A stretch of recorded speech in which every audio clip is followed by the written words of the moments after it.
So in this video, we're going to be working with scale factor, okay, to figure out the value of x when looking at similar triangles, okay? So they've given me the information that these triangles are similar. I've been told that. And now I'm trying to figure out x.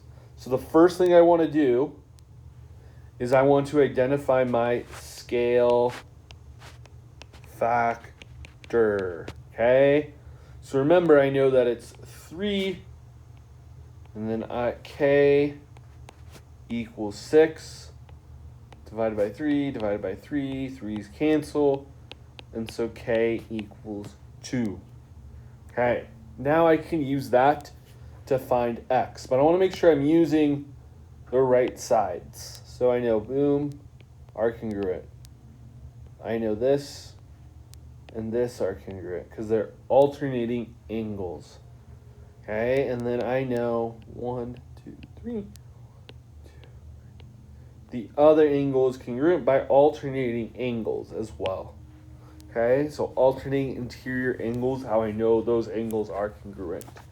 Now, what I need to do now is I know k is 2, so I know that 8 times 2 is x plus 6, which is 16 is x plus 6. Now I subtract 6, boom, and so I get 10 equals x. Okay, now I want to check this out.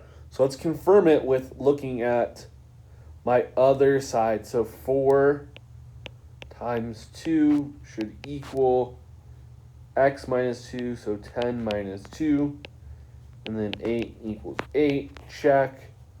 Then I should get the same thing here. 8 times 2 is 10 plus 6, 16 equals 16, check. And so this is my answer, 10 equals x. And so that's how I'm going to use scale factor to figure out x on a triangle, okay, boom, on similar triangles.